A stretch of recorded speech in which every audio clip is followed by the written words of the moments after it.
Hi, it's Todd from Todd's Workshop here, and I'm back with Arrows vs Armour 2, and we are going to be shooting this night here. It might look like ordinary armour, it really isn't. It's been so carefully made by Augusto, our armourer. It's going to get carefully shot by Joe, our archer, with the arrows that Will, our Fletcher, has made, and all of this is going to get interpreted by myself and our arms and armour historian, Toby Capwell.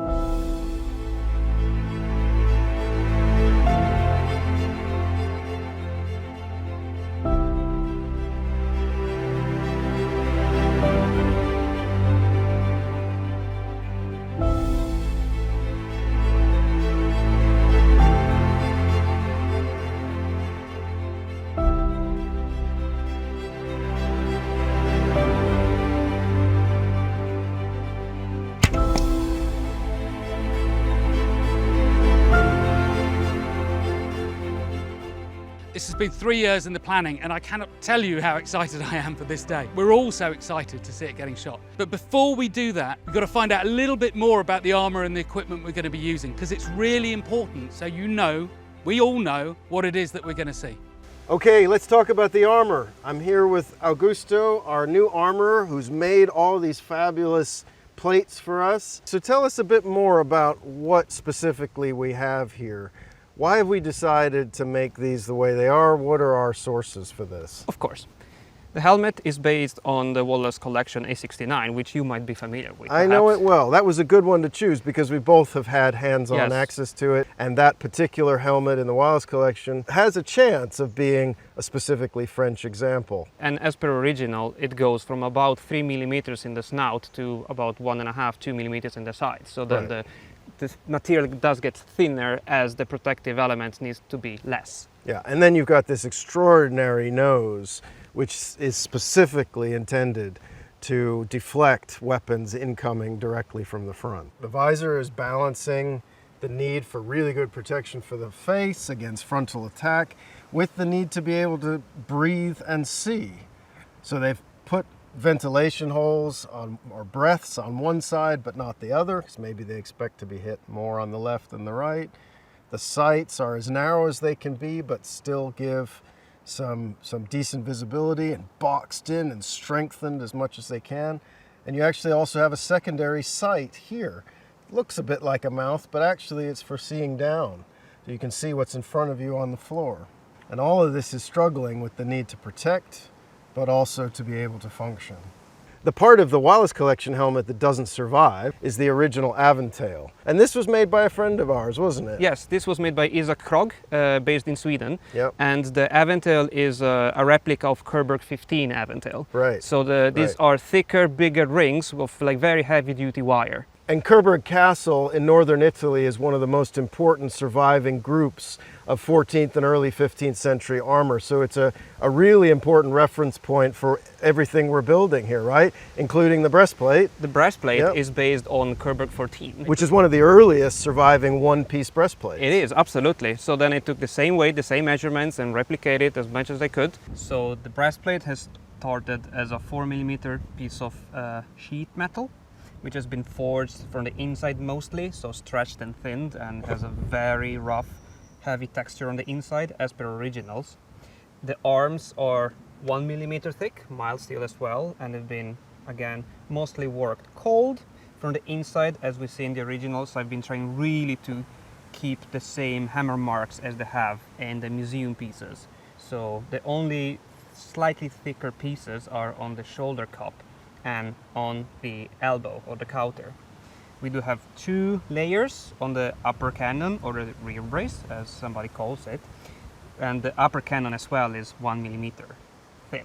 So we have both 1 millimeter in the arm and 1 millimeter in the shoulder, as are all the lames as well. So this is based on Kerberg 10, but with a spin, because I have put a rotating upper cannon, which is a typical French feature of the time. And it will be very interesting to see what an arrow does when there's 2 independent layers of thin metal. It's the layering principle again. I guess we'll see. They all have variable thicknesses, which usually means it's thicker in the front and thinner in the sides as per originals. The arms, for example, are 1 millimeters. The breastplate goes from 3.5 to 1, as does the skull and the visor. Yeah, because 1 millimeter thick sounds worryingly thin. But that is what most of the originals are. Right, because you Yes. have to balance the weight versus the protection. Yes, it You is. need thick plates where you're going to get hit the most, but it can't be thick everywhere or the armor's going to be too heavy. Absolutely. The whole thing can't end up being more than 25 or 30 kilos in total at the most. And so you've got to make some hard choices about where you put the weight.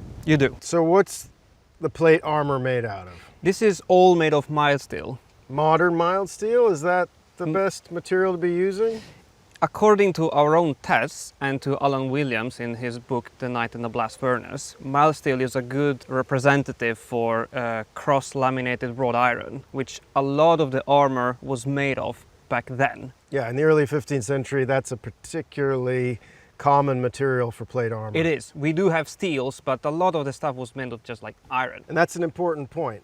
Last time we had the same style of breastplate, but made in medium carbon steel. So it ended up representing a really high-end quality breastplate, not the average by any means. This one is much more typical of the masses of French knights who were on the field. Most of them were wearing something made out of a material more like this. I think it is a pretty fair comparison, yes. So the plates provide some really formidable protection in key areas, but looking at the whole figure, you can see that he's got vulnerabilities. The hard plates can't protect everything. And in 1415, we're still in a period when full plate exoskeletons are only just starting to appear. There's a substantial area below his waist. You know, his whole lower torso has no plate protection at all. This isn't us just getting lazy. This is how a lot of armor of this period was actually worn. And he's chosen to leave plates off his lower torso for the sake of being a bit lighter, being a bit more mobile, or just not having access to a plate skirt. Lots of people didn't. This is a characteristic feature of this period. Rapidly to change later, but we have to be strict about where we are in time. But one thing we really see here that it's not just about thickness. You've got some really extreme forms. The shape that the armor has gives it a lot of extra strength and protectiveness. Overall, I'm really happy with what this looks like. And it's kind of no surprise because this is the period that you're really passionate about, isn't it? It is. I've been studying for, I guess, at least a decade, like originals, weight of the originals, trying to find thicknesses, material composition, hardness, studying the art, just try to follow all the sources I could get. And get your head into that mindset. What is it that early 15th century people were trying to achieve? What kind of shapes were they after? And where are the subtleties of form? You know, this is about aesthetics. This is an extraordinary sculptural form, but all of that grows out of what it's supposed to do and how it's supposed to function and what threats are being ranged against it. Just looking this figure up and down, your head starts to spin a bit at the possibilities of what arrows might do when they hit this. It will be really interesting to see what these very nasty arrows are gonna do. It will be painful, but it will be definitely worth it to see the armor works or not. As with everything in the Arrows versus Armour films, we want to know that we're doing it right as best as we can guess, as best as we can estimate. So, Joe Gibbs, incredible archer. We know that, but you're shooting what, 160-pound bow today? Is anything different from the last time we did trials 3 years ago? No, so it's the same bow, so a copy of the ones off the Mary Rose, which is the only data we have to go by. Slightly higher than mid-range, but in there definitely, self-view, 160 pounds. As for the target, it's slightly different, isn't it? Has that changed in your head how you will approach shooting? Because before, you were just shooting at a breastplate. Yeah. I definitely have areas that I'm going to be looking at. Yeah, especially these parts. An arrow in there, Yeah. he's done. For me, that's looking really vulnerable. And Will Sherman, extraordinary Fletcher. Is there anything now that you feel has really changed, or have you just confirmed really your thinking from the first time around? We're using the same arrows, we're using the same iron heads. What has changed is I've gone away and I've clarified that we're doing it right. So we've gone back through the records, we've gone back through the museum artifacts, and we know that they were using iron heads. We're still copying an iron head from the time period.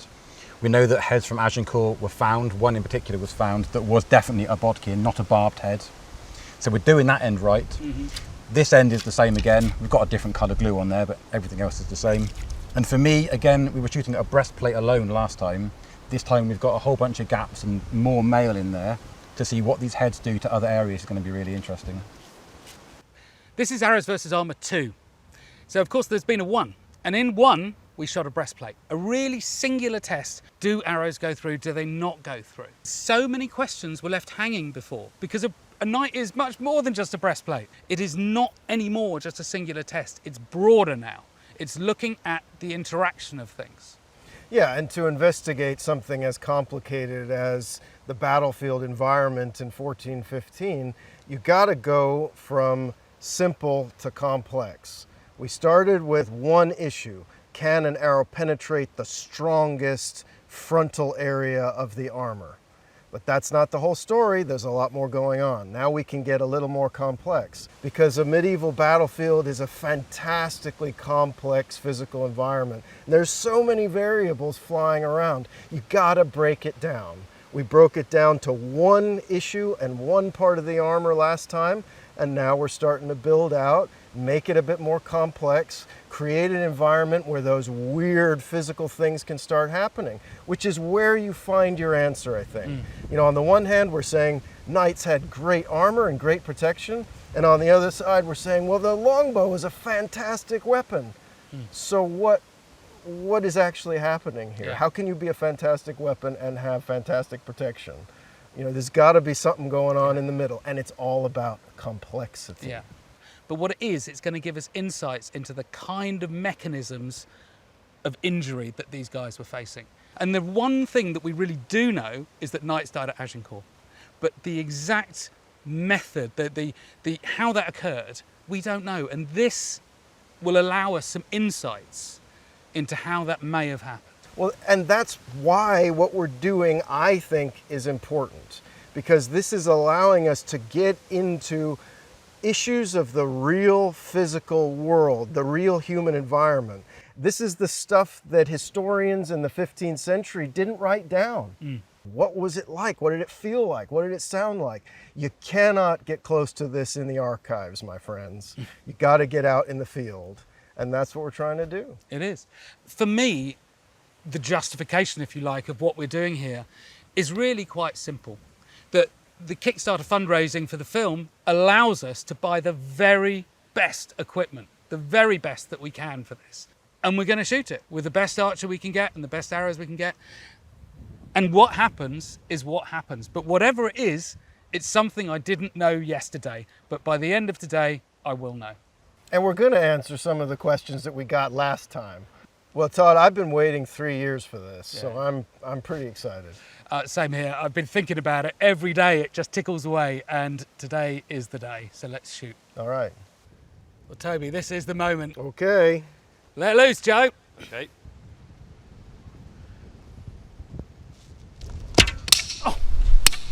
It was right on the breastplate. Yeah. Great shooting, Joe. Shot one. How do you feel? Oh, it's great to finally get to have a go of it. Breastplate, good shot. We can go down and see what that's like. Well, keep them rolling. Let's put a few more in, Yep. and then we'll go down and have a look what we got. Perfect. Right there.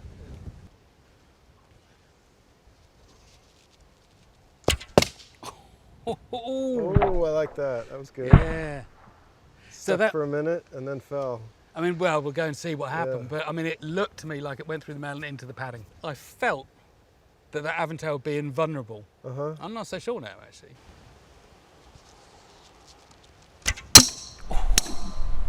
Just winged off harmlessly. It did. He was just fine.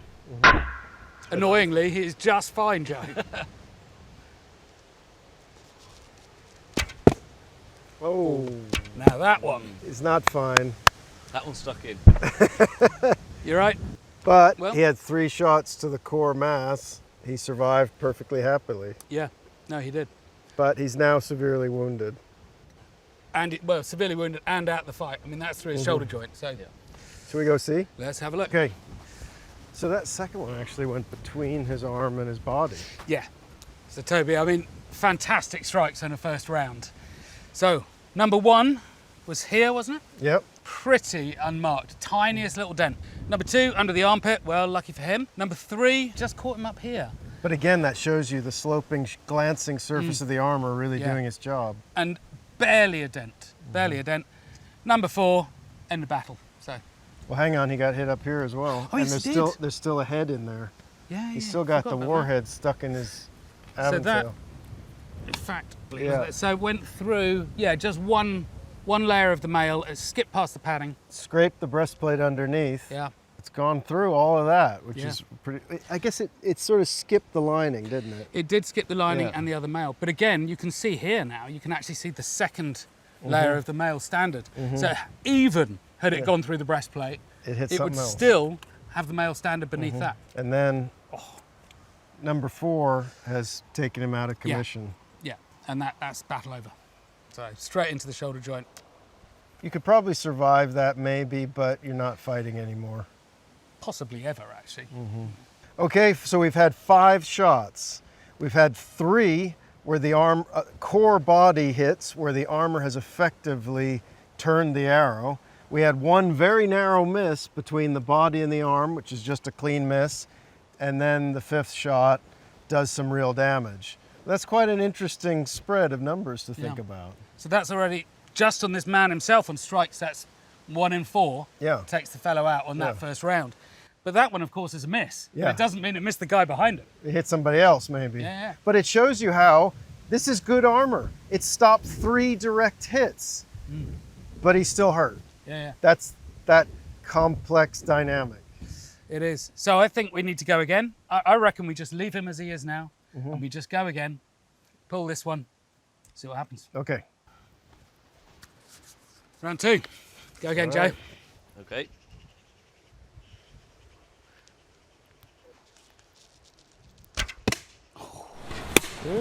Interesting. I thought it would go through there. Shape. Strong shape. So Joe, are you aiming for anywhere in particular at the moment? So first couple of arrows, I was just going for the bulk body, and then the helmet, and then the cheeky side bits under the arms. Yeah, fair enough. Well, let's go again. Another Okay. cheeky side bit, Yeah. please. Took Is that blown a rivet? I think it just broken the arming point. Well, he's still coming at you, so Yeah. Bad better luck keep for him, shooting man. at him.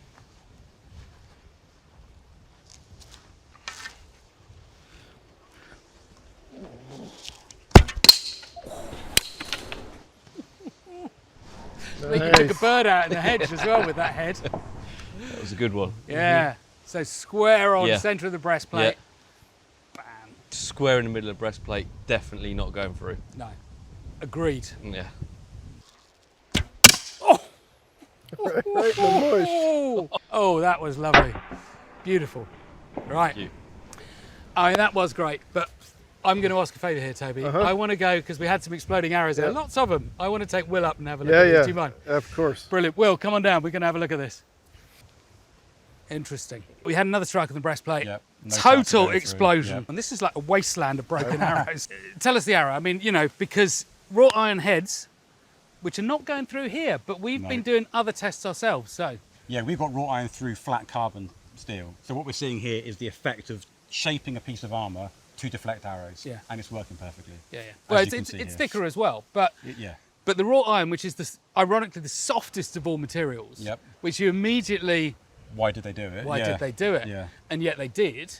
And it does go through carbon steel. We Yeah. know that, Yeah. but it's not going through that. No.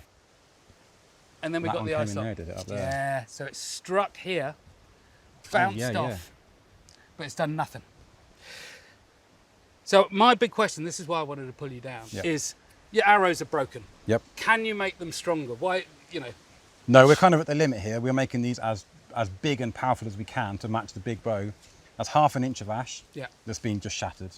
There's a point where the energy is just too much for a piece of wood. yeah. Um, And I guess you could make them fatter, but then they're going to be slower. And yeah, need a bigger bow. Yeah, we're kind of in that holy trinity of everything working together. The head Yeah. weight is about as heavy as we can get. The arrow weight is, the thickness is, the spine is. It's all come together. For Joe to be able to shoot accurately, we're using the right arrows. Any heavy, it's not going to work. Okay, and I've got one last question that I really wanted to touch on. There is, as we said, there is no evidence for case hardening at all No. on arrowheads, but we also suspect that they might well have done it. Yeah. Yeah, and if What they are were you case feeling hardened, here? they would have bitten. They would have bitten in. They would have caught more, and that's the big question, isn't it? And case hardening as a process isn't that difficult. if you're doing it in a massive batch, as compared to forging it out of bloomery iron and laminated layers and things. So I think in the case of these injuries here, had they been case hardened, I think there's a good chance that it could well have Quite done. possibly, yeah. And I think it would show more in the curvature. Well, these are kind of like grazes rather than gouges. Yeah. But yeah. Even that's made an impression, and that's iron, Yeah. unhardened iron. So had that been bloomery steel, case hardened? I think case hardened would have made a much bigger impression on that area there, yeah. But infuriatingly, no evidence. No. Should we get him to shoot again? Before we do, we should have a talk to Augusto about what's happened here. Yeah. He's got some fixing to do, so have I. I'll tell you what, I'll give you a hand with that. We'll get Toby and Augusto in. They can talk about what's going on in the articulation here. And we'll go because fix that some is arrows. interesting. And we'll go fix some arrows, Yeah. Joe. All right. Well, Wow. we can really see Armour doing its job here, can't we? Oh, The- absolutely. The effects are pretty dramatic, but there's a lot of protection happening.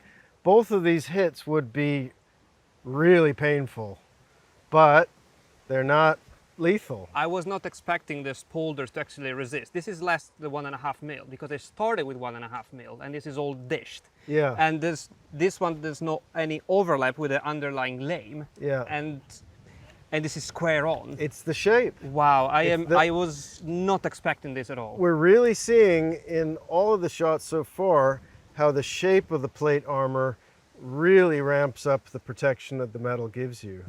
This hit to the visor is really dramatic as well. It hits right there between the ventilation holes and then skips right up, but this beautifully boxed, fortified sight has done its job and stopped that arrow, and it bounced right off. It does. It absolutely does. I was expecting this to go through and stick, actually. The articulations are jammed. After getting compromised in the shoulders, how are you fighting with this? Well, I'm thinking about this as an armor wearer. I have been shot at in armor. I have, a little bit of a feeling of what it's like on the inside. And there's two things going on here. The hits to the breastplate don't really matter because you're pretty safe in there. But your shoulders have gotten hurt, and you've had a couple of near misses that have hit you straight in the face. You're still okay, but you're thinking the next one could go through my eyes. So, there's really the natural reaction here is to crouch a little bit and turn the skull of your helmet forward. And we know that's what they did. One of the main English sources, the Gesta Henrici Quinti, says that after the English started shooting, the French bowed their heads and crouched down because the shooting was so heavy. That's what I do, and that's what they did. Then that's what we do next. All right, you're gonna have to take the shoulders off and fix the dents before we keep going. I can do that. That's going to be an easy quick fix. I think maybe we should Absolutely. have some quick field repairs. Yes, that I can do.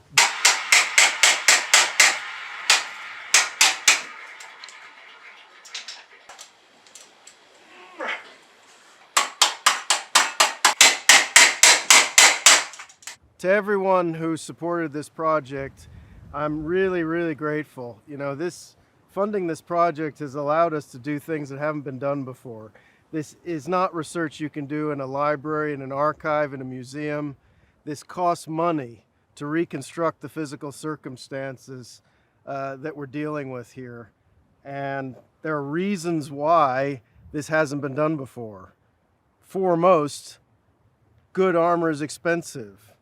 And, then to destroy it in an experiment like this is just a really difficult thing to organize. So, everybody, really, you all worked with us on this, and, thanks a lot. The whole subject of medieval military archery is a difficult, complex, misunderstood, mythologized subject. And we need to understand more about how it really worked to understand battles like Agincourt, really. We start to understand now how you can have such a great weapon as the English longbow of the late Middle Ages, and how it can coexist with very, very advanced plate armor. I feel like I'm starting to have a better sense now of what the English longbow is doing at Agincourt. Even if it doesn't kill every time, even if it only kills, 20% of the time. That's still an incredible capacity for the English, who are outnumbered. They probably weren't as outnumbered as the legends tell us, but this really evens the odds in a major way. And it also gives the English a capacity to really dictate the progress of the battle.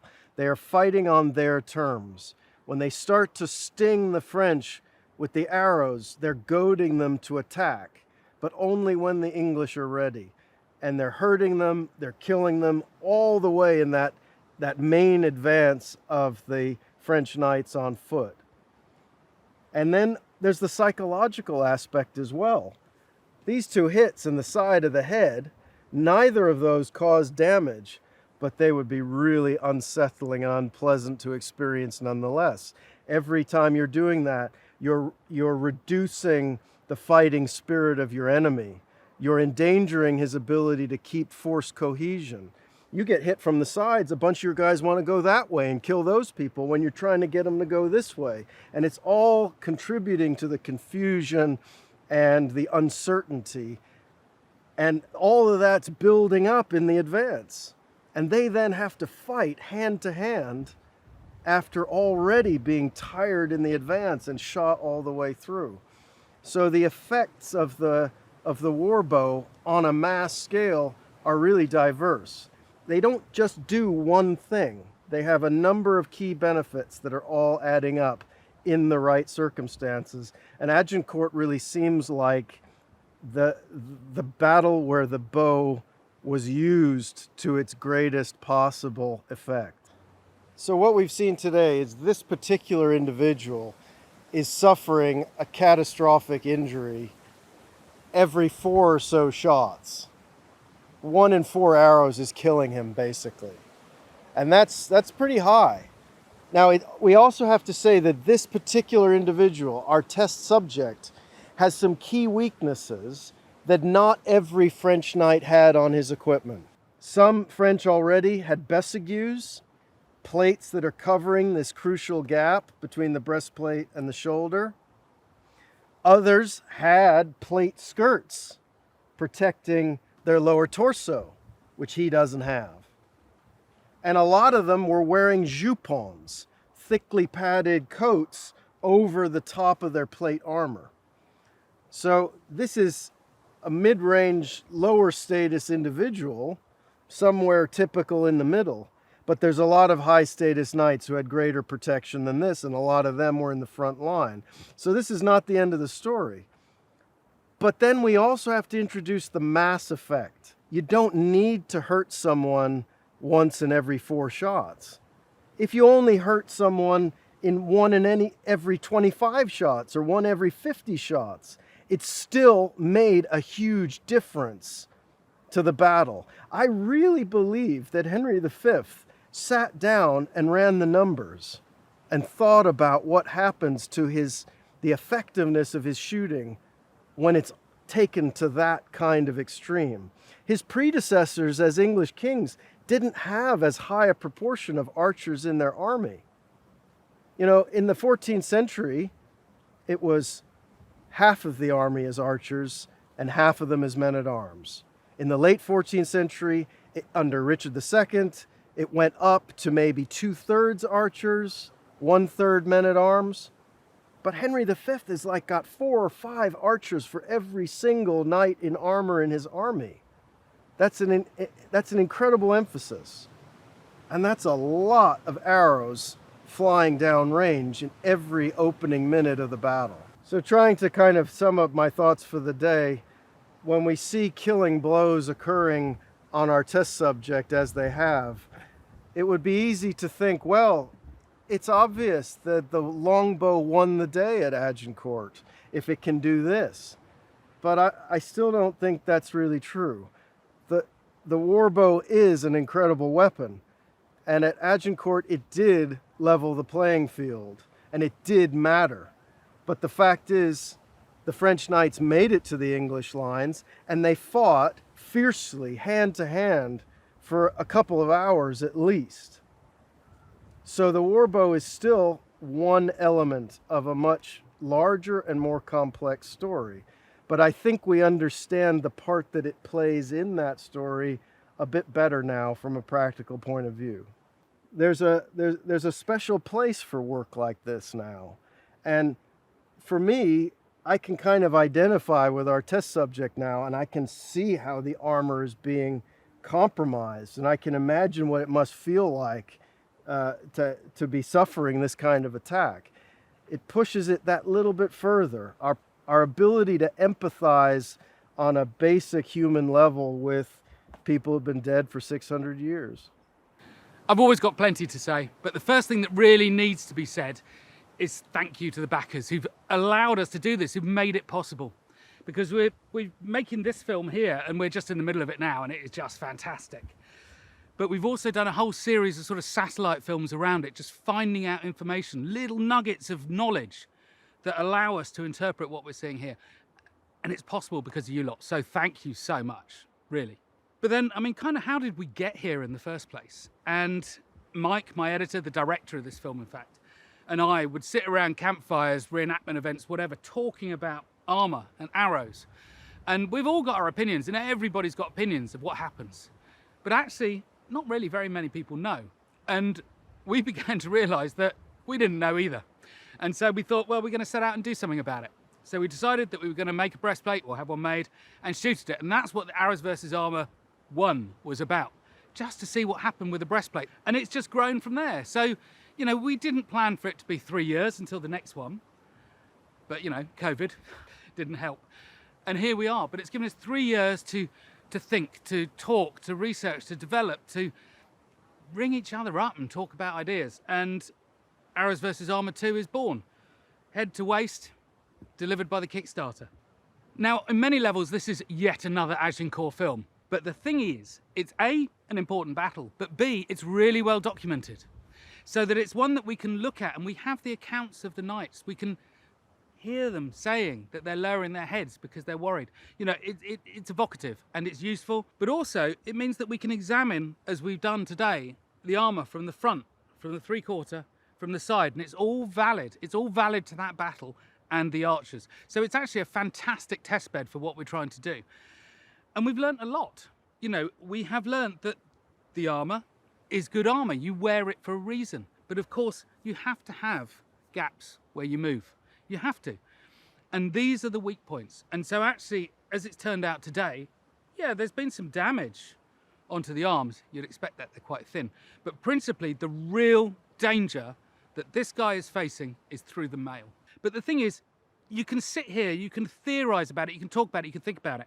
You find out by actually doing it. And we've got the real object and we're shooting real arrows at it, and it tells you real information. It'll never give you the full answer, but it does tell you that those are just not going to go through, or they will go through, whatever the news is. But it allows you to find out. Not think about it, but to actually know.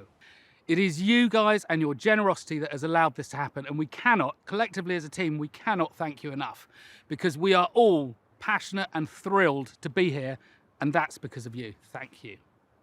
So this time, Toby, as we know, they were scared. So they started with their heads up. But we know that they were worried about the arrows coming through, the sights and the breaths. So they walked in as if they're walking through a storm, all hunched down. So I think, Joe, give them some hail. Okay.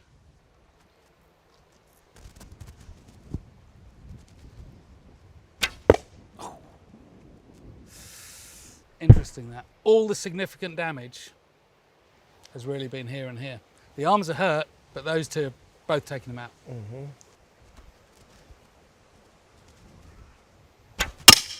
Oh, that was a good one. Nice.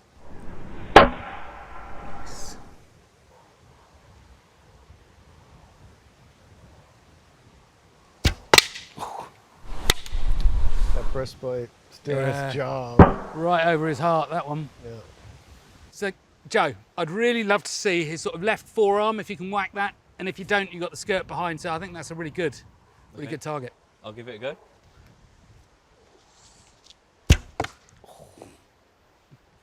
Ah. Yeah.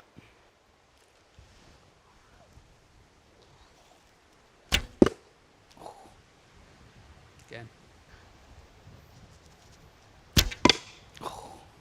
It's the male, isn't it? It- Really, it's That the male. the lower torso is, as we suspected, a key weakness. I mean, the male is doing No. very, very little. Nothing. And I think what we know from the male tests that we did actually Mm-hmm. was that even the really best quality handmade male that we can source Yeah.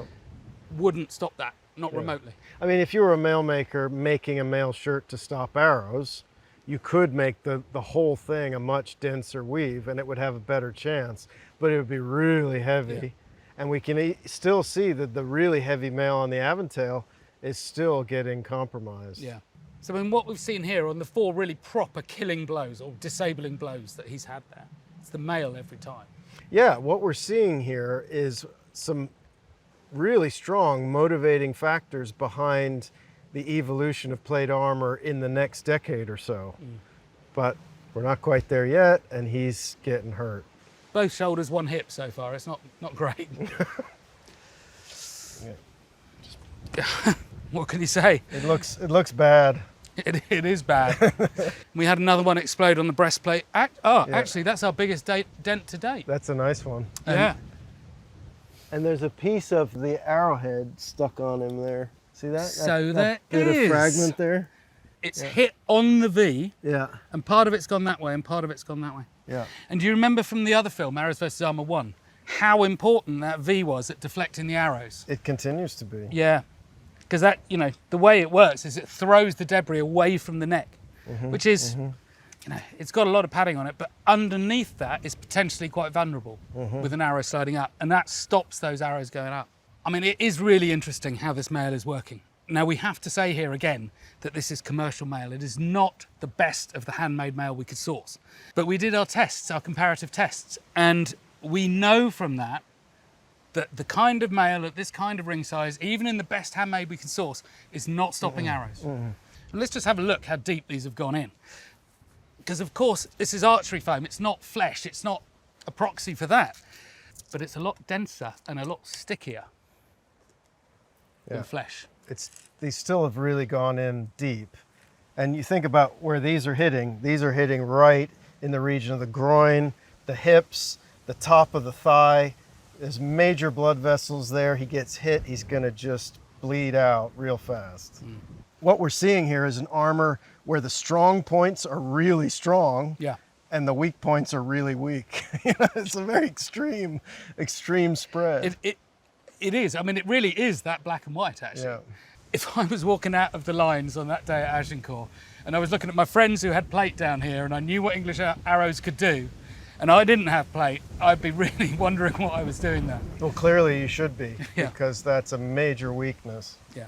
What I'd love to do and what Joe was aiming for was a strike on these here. And we haven't got that yet. I think that would be a very interesting thing to see because it's so thin, we assume, that the arrow should go straight through it. But it has form in the way that our flat plate tests, when we were doing our comparative testing, didn't have form. And it was also completely supported behind by the archery foam. So actually it was a good test, but it's a really good setup if you want to penetrate. That is shaped, a little bit give, not so easy to penetrate, even though it's only 1 mil. Okay, well, the instinctual move to bow your head and crouch down a bit didn't really do this particular individual much good. He still got shot straight through the shoulder, and he's had at least 3 killing blows to his lower torso. So he's pretty decisively dead and out of it. The French advance has gotten much closer to the English, and one of the effects of that is that the French knights are now passing the wings of the English line, and there are archers who now can shoot at them at much more extreme angles. So I think the next thing we should do is turn our knight 3/4 to Joe's shooting to start to simulate some of that flanking shooting. So basically we'll be bringing the arrows in coming from the side like this rather than straight on the front. Yeah. Because of course the sides of the helmet, the sides of the breastplate are thinner because Right. you make your armour thicker at the front, thinner at the sides. Right. Right, let's turn him, let's shoot again. Okay. There you go.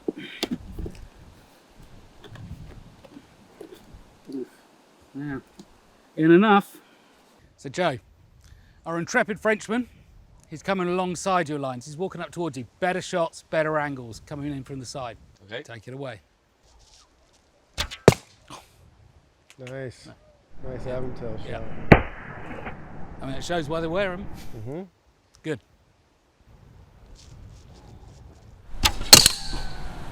Did you hear that? It's a really weird behavior of the arrow there too. The sound was fabulous. Right, again, please, Joe. Well, there's a puff of something there. Oh yeah, that Nice. was a good one. Again, Aventail did its thing. It looks a little bit like that might have actually protected his shoulder a little bit. Yeah. Well, the gaps in the shoulders are less presented now. They're not as available to the archer because of the angle. Yeah. Yeah, and that's true on both sides because his arm is now coming around a little bit as well. Yeah. But actually, if you look around his elbow, the side of his breastplate to elbow now, Right. there is a gap opening up there. Yeah. So Joe, can you get right in here? Just there. Right in the crook of the elbow on his right elbow, because there's an opening there now. Yep. Going through to his torso.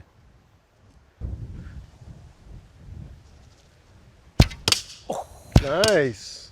That was nice. That's a good one on the side of the breastplate. But even the sides are still doing their job. Yeah. So so far, this guy's upset, psychologically damaged, but he's still walking. Right.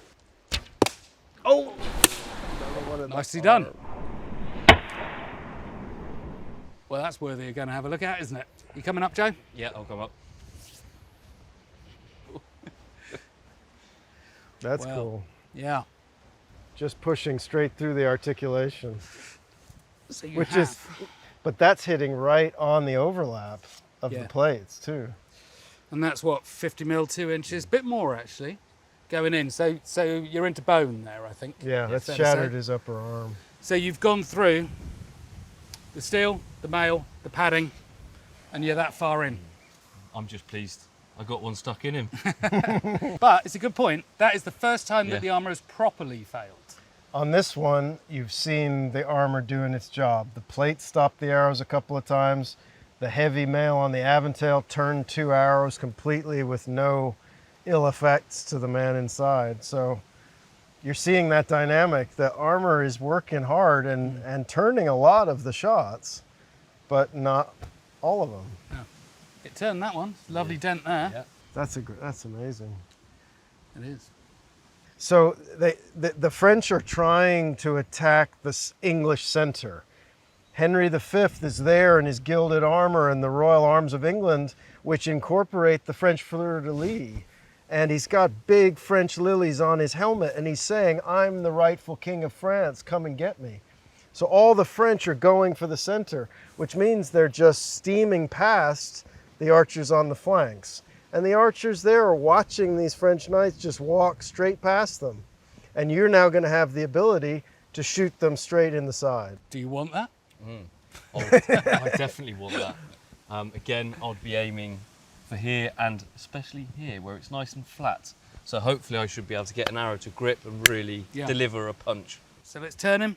Go again. Okay. The knights now, they're walking past your lines. They're ignoring you. Okay. Take it away. Do it.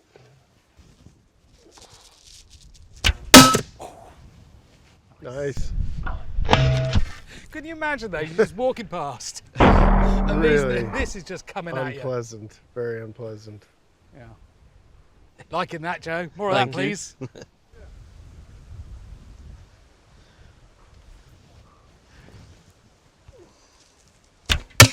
Oh, wow.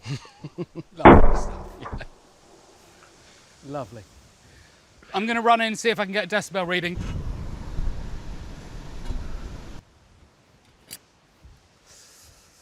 "90 decibels. It's not actually as loud as I thought.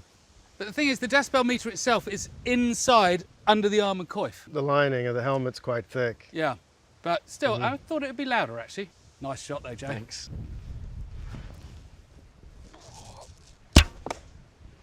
Ow. Oh, yeah. That's exactly that. That his back now, Yep. no back plate, completely exposed. So you've got him right Kidneys. there. Right.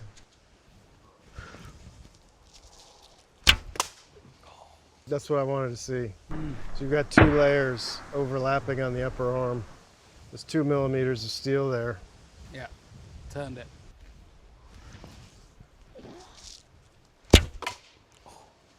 Yeah.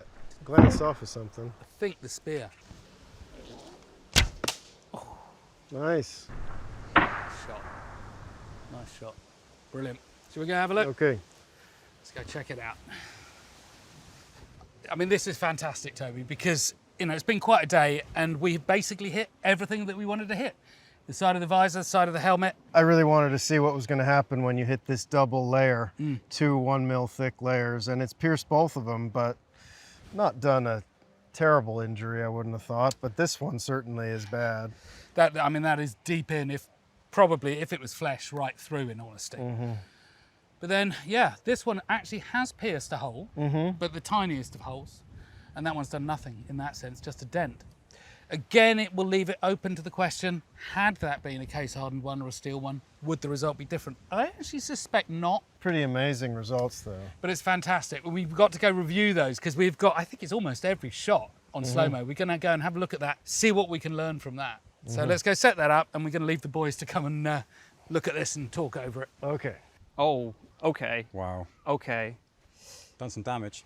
There Your is lovely some armour. damage, but I thought it would be more, actually. Did you? I thought so. The Aventail, I thought that would be enough, because I've seen before Yeah. how they behave, but the side of the visor, I thought it would at least go through like the head. Here, it pierced, but it bounced. And do you think if it was hardened steel or case hardened head, do you think how much of a difference, for example, here? This is really interesting because it's almost a dead-on shot. It is.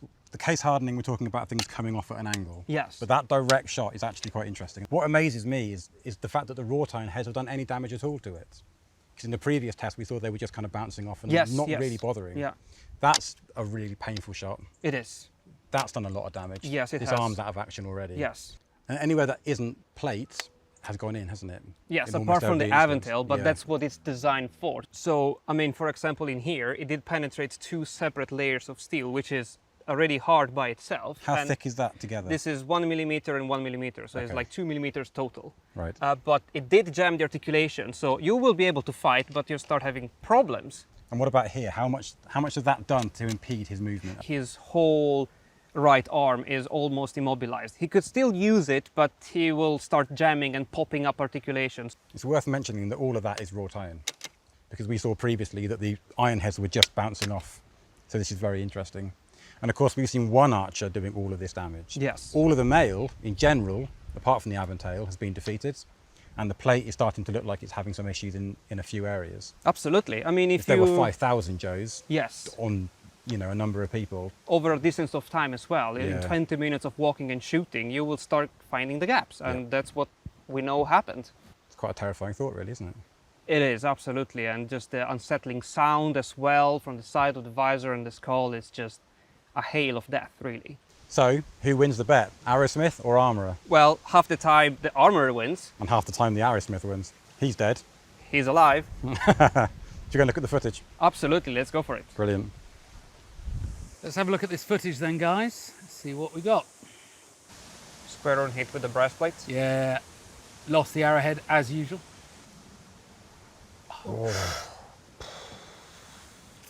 So that's straight into the left shoulder. Case hardening, would that have gone deeper? Maybe. It's gonna Maybe. hurt, It would have bitten more. Yeah. Yeah. The Right angles on of the visor are pretty useful. Yeah. Now he's leaning down to protect his face, and he gets shot through the shoulder. Yeah. It's just bad Yeah. luck. But it's easy to focus on the ones that stick him through the shoulder or wherever. But let's remember, like there, again and again, his life is being saved more times than it's being taken. The piercings are really impressive, but they are outnumbered by the successes of the armor. There is a real black and white. If it hits the plate or if it hits the mail, the results are quite different. Yeah. Right in the belly. Right in the cam-mail. That's a bounce. Yes. Bounce off mail. Yeah. Who would have That's thought? not bad. Oh, that's where those two plates came together, wasn't it? Yeah. Yeah. So back in the top arm again. Yeah, just spread the shoulder lames. That's a Right great in the, shot. right in That's a the great ear. Square on the side of the visor. Still bounced off. It moves Yeah. his moves his head. And He he does, lifted he's- the whole visor The as well. lifted the visor. Yeah. Yeah. That's the other one in the side of the head. Above Donk. the ear, that one. Knocks Yeah. then straight back out. Wow. Yeah. So Was that the upper arm? arm. Upper Yeah, arm, that's on the arm, upper cannon, yes. That punched through, but it bounced out again. And he punched through both layers. Oh, Oh! Oh, that hit the spear, didn't it? yeah. Yeah. And that was the Wow, glance look at off that the one. elbow. Yes. And that actually just kicked him in the back as well as it Yeah. went through. Yeah, it did touch the leather strap for the cuirass. That's still And going. I think Yes. that is our lot, lads. So, Wow. who wants to see what? Because we've got one more round of shooting. Case hardening. We've got Yes. to. We've got Yeah. to. Definitely case hardening. Yeah. We want to see it bite more into the steel of, Yeah. of the armor. And Toby? I want to see some justification for the French fear of being shot through the eyes.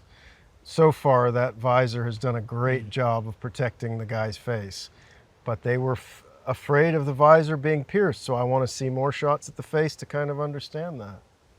Okay. Well, I'm with you on both of those suggestions. So, let's do it. All right. So we're shooting case-hardened heads. Now, of course, we have no evidence they did it. So it's not really a historical test in a way, but Yeah, but if they coulda, they woulda, and they could. go for it, Joe. Okay.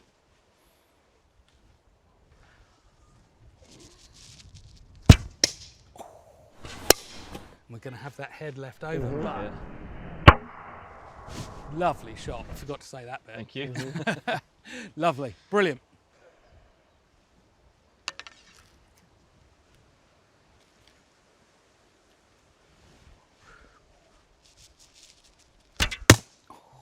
Nice Aventail shot. Yeah, I think so, but it sounded like it hit plate actually. So I'm Yeah. wondering if it went through the Aventail and touched on the plate. Don't It know. was sort of a dull thunk. Again. Aventail and Yeah. breastplate, huh?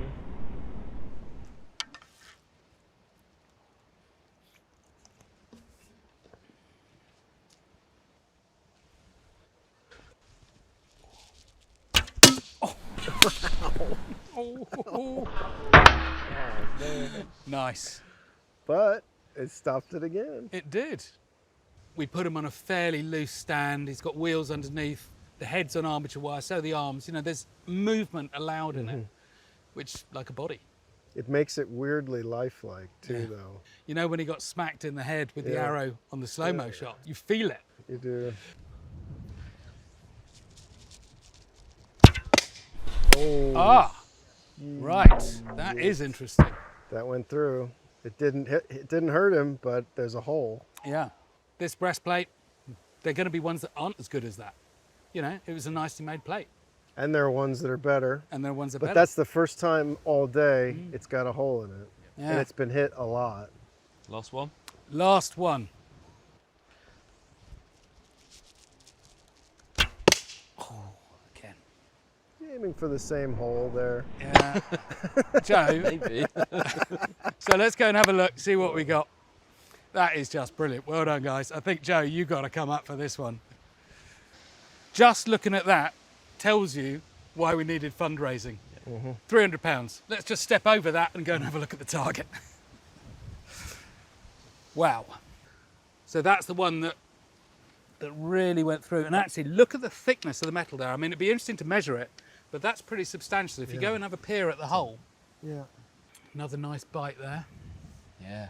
And then there's this one Ah, that's gone through the skull. almost, yeah. huh? So that again, I mean, it's not pierced in the sense of gone through and hurt the guy inside, but it's made a hole. And that one, look at that one. There's a Deep piece of the gouge tip there. in there Oh yeah. See that? from the. This Yes. is super significant because that is normally from today that would have just been a glancing shot. Yes. It's still glance, but look at that bite. But the other thing, I might be making it up, but it looks to me like you can see the bright white line of the high carbon around it. You're right. The glancing shot that it would have otherwise been is now a biting shot. That, as a glancing shot like that, might not have been a glancing shot with a case-hardened head. But there is a vast difference here. Yep. You don't need scientific equipment to see that these are making a difference. This is something that's easily perceptible with your regular senses. Yeah. Medieval people have no problem understanding the effect that that's having. Yeah. And whether however you're achieving that steel point to your arrow, whether it's case hardening or whether you're welding a tip on there, the result is the same. You've massively improved the effectiveness. This is a case hardened one which must have struck somewhere. Feel the point on that. It's still really sharp. And There's no blunting at all. Nothing. Zero. well, I think Will's question, our question of, does case hardening really improve the penetration? I think that's absolutely been answered. And it's been answered in slightly clever ways as well, because it improves the bite, not just the straight presentation, the ability of the arrow to actually catch a bit of metal and push on through. If only we had evidence that they did it. So I think we've got to keep on hunting that. But what we want to do now is come back and see if the knights really should have been scared about the breaths and the sights of their helmets. So Joe, it's a small target, I'll give you that. Yeah. Right about here, please. Should we go do it? Yeah. Let's do it. Thanks, guys.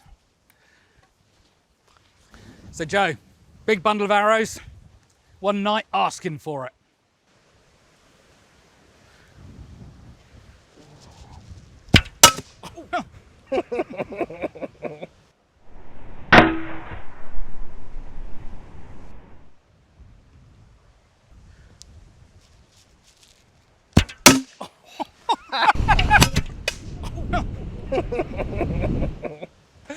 We ask, you deliver.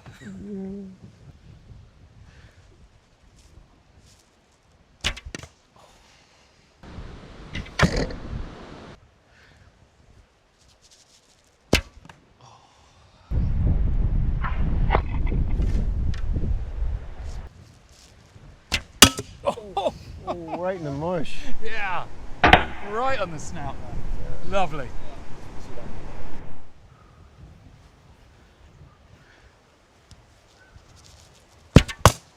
Ooh, Nice. That's in a good throat shot. that's stuck. Yeah, It's just stuck in there.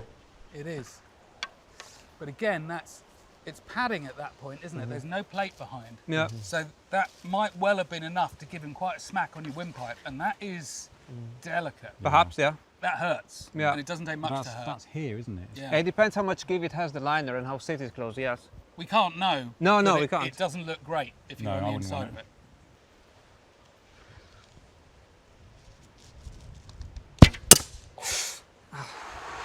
So close. He would have seen that coming, wouldn't he? So close.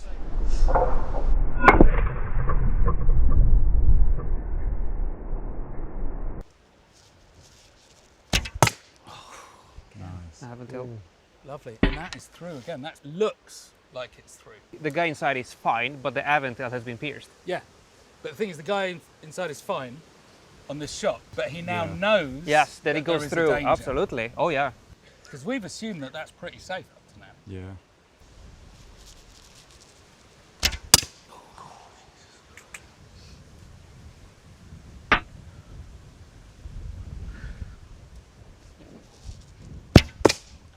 Ooh, that's the same hole.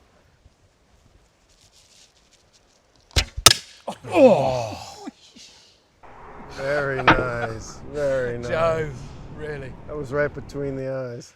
That is extraordinary shooting, Joe.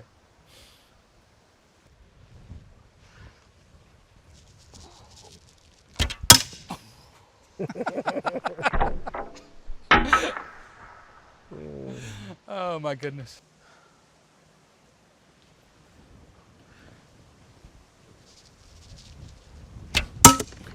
Again.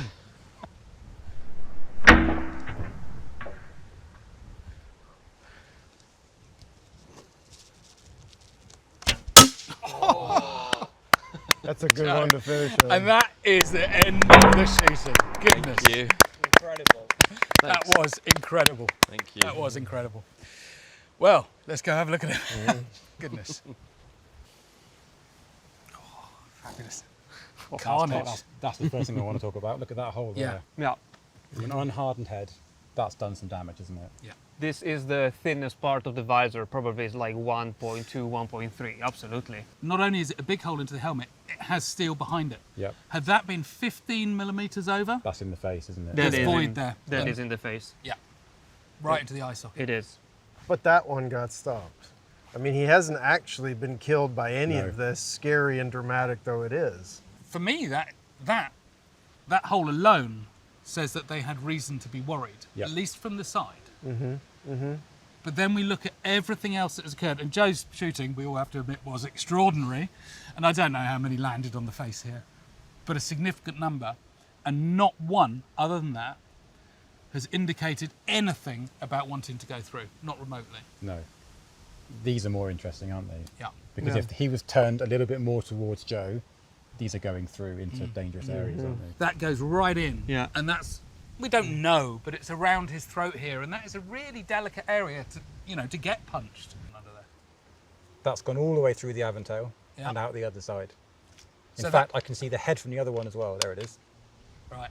So it has pierced Yep. the Aventail. And that's the first arrow that's done that. And gone It back has, into it the is, lining. yeah. And not only that, it's pierced it at an angle, so it's gone through more of the material. It's gone through the same amount of mail, Yeah. but it's gone through more of the padding behind It than a has. straight hit would have done. It has. Oh, yes. It has. We really didn't think this Aventail would be pierced. When you have it in your hands, it seems so thick and Yeah. dense and heavy. Yeah. Most shots not, but that's armour, isn't it? Mostly It it is. keeps you safe. Yeah.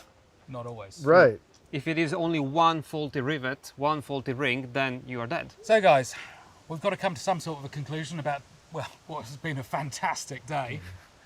We can conclude that Joe is a fantastic shooter. He is. But seriously though, we have actually got to come to a decision here. So, let's talk about it. Yeah. Well, what are your final thoughts on this today? I'm amazed how well the wrought iron is performing. We didn't think it would do anything near as much damage as it is today. Augusto, how do you feel about it? I am amazed on how well the thinner armor fared against the arrows, just thanks to their shapes and the tight curves. And Joe? Firstly, I love shooting at the full armour here. And secondly, just that the arrows went through the Aventail. Holding it earlier, it was so thick and heavy. Yeah. No, I agree with all of that. And Toby? The plate armor really did its job. The serious injuries occurred when we hit the weak points that we knew were weak points, and that they knew were weak points, and that they were rapidly dealing with in the technology of the time. But the plate armor is doing its job. Yeah. Now, I think that's evidently the case as well. There is one that could have been, But it didn't. but didn't. It didn't. And so that takes me to the last one, which is my one, which is case hardening. And it's infuriating because after looking at this, I swear they must have done it, but there is no evidence. And all you curators out there, go digging through your collections, find us some evidence.